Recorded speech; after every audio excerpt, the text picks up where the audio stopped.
Assalamu alaikum, bonjour à toutes et à tous et bienvenue pour une nouvelle vidéo. Tout d'abord, permettez-moi de m'excuser pour l'absence de vidéo la semaine dernière. J'ai malheureusement été pris de court par un voyage personnel et je n'ai pas pu m'organiser assez bien pour vous préparer une vidéo en avance.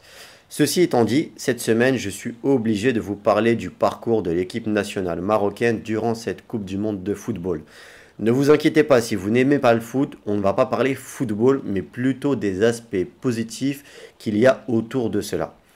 Et puis, quand on parle du Maroc, un tel exploit se mérite d'être mentionné sur ma chaîne. C'est parti.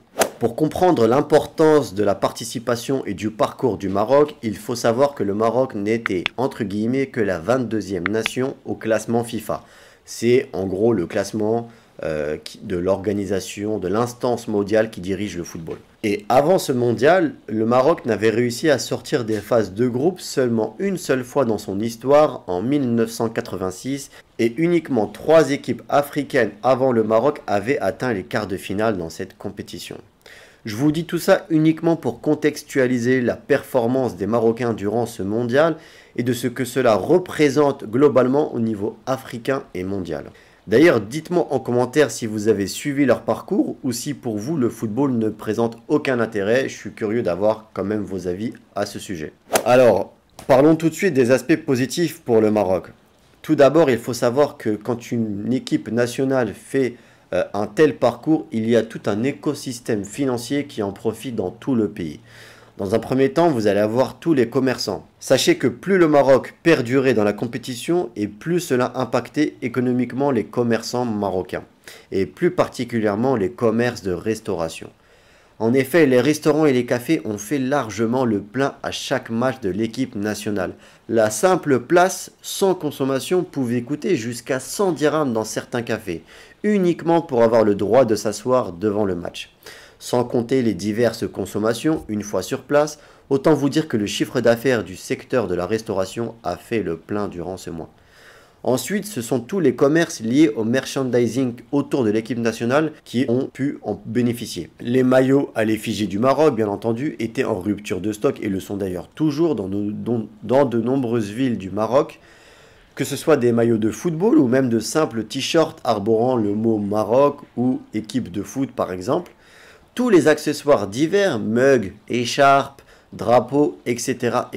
ont également enregistré une forte hausse à la vente. Bien entendu, le secteur multimédia, avec principalement les téléviseurs, a également profité de la longévité du Maroc dans la compétition.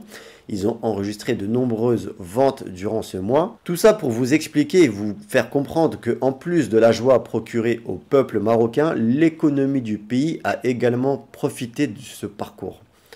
Autre secteur qui va bénéficier de cette visibilité octroyée par la Coupe du Monde du Maroc, c'est le tourisme. Et oui, d'ailleurs, le ministère du Tourisme marocain a déjà élaboré un plan d'action pour tirer parti des retombées de la médiatisation du Maroc. De nombreuses personnes vont entendre parler du pays, voir des publicités sur le Maroc, se renseigner sur les pays, etc., ce qui conduira forcément à des réservations d'une partie de ces personnes. Une Coupe du Monde de football a une telle audience dans le monde entier que forcément des gens vont entendre parler du Maroc. Et même si pour vous qui regardez la vidéo, ça vous paraît impensable que des gens ne connaissent pas le Maroc, eh bien sachez que dans beaucoup de régions, les gens ne connaissent pas le Maroc, notamment dans certaines régions comme les États-Unis ou en Asie. Autre aspect où le Maroc peut tirer parti de cette compétition, l'organisation d'une Coupe du Monde. Effectivement, le Maroc est en lice pour essayer d'organiser la Coupe du Monde de 2030. Pour rappel, quand un pays organise une Coupe du Monde, cela a un essor économique extrêmement important pour le pays.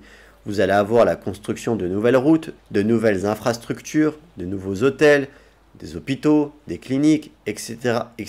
Le pays bénéficierait de toutes ces constructions en plus de toutes les retombées économiques liées à l'accueil des spectateurs des différents pays participant à la Coupe du Monde. Autant dire que la qualification du Maroc en demi-finale et leur 4e place leur a permis d'augmenter leur visibilité auprès de la FIFA et de permettre d'avoir un certain sérieux de la candidature. D'ailleurs, en parlant d'organisation de la Coupe du Monde, sachez que le Maroc a déjà été officiellement annoncé comme l'organisateur de la Coupe du Monde des clubs en 2023 et l'annonce a été faite récemment pendant la Coupe du Monde par le président de la FIFA. Donc voilà, ça n'a pas le même impact qu'une Coupe du Monde, mais c'est quand même énormément important pour l'économie aussi. Ça va attirer beaucoup de joueurs. C'est généralement des clubs qui sont assez huppés dans le monde. Là, on a par exemple le Real Madrid. Donc il va y avoir les clubs marocains, des équipes du Brésil, des équipes du monde entier. Donc du coup, attirer des milliers de supporters au sein du pays. Et c'est également un signal positif envoyé par la FIFA pour le Maroc. Et on va pas se le mentir, c'est aussi un test pour le pays pour savoir s'ils sont capables d'organiser ça correctement, même s'ils l'ont déjà fait. Ça tombe pendant la Coupe du Monde où le Maroc a fait une demi-finale. À mon avis, l'annonce avait déjà été faite avant, mais la décision a dû être confortée par la performance du Maroc, le fait que le pays soit un pays aussi de football, que les gens soient intéressés par le foot. C'est extrêmement important pour une telle décision. Enfin, le dernier aspect positif que je vais citer est celui qui concerne principalement les citoyens marocains. Dans un contexte économique extrêmement difficile pour beaucoup, la forte inflation qui perdure dans le monde entier et donc aussi au Maroc, la crise économique et encore bien d'autres maux qui touchent les Marocains, cette épopée marocaine aura au moins permis au peuple d'oublier le prix de l'essence ou de l'huile d'olive le temps d'un petit mois. C'est peut-être con ce que je vais vous dire, mais je n'ai plus entendu une seule plainte autour de moi des différents prix. Certains disent que le sport est l'opium du peuple qui leur fait oublier la triste réalité. Je ne sais pas si on peut aller jusque-là, mais en tout cas, il est certain que les Marocains auront été heureux durant ce mois de Coupe du Monde. Que vous aimez le foot ou non, j'espère que je vous aurai un peu plus éclairé sur les intérêts d'une telle compétition pour un pays comme le Maroc. N'hésitez pas à vous abonner et à laisser un like sur la vidéo si vous aimez mon contenu, ça permet de me soutenir et d'augmenter ma visibilité sur YouTube. Si vous êtes toujours intéressé pour vivre au Maroc, je vous laisse avec une des vidéos les plus plébiscitées de ma chaîne YouTube qui vous aidera à garder un salaire français tout en vivant au Maroc. Quant à moi, je vous remercie d'être resté jusqu'à la fin, je vous souhaite une excellente semaine, Inch'Allah, et je vous dis à la semaine prochaine pour une nouvelle vidéo.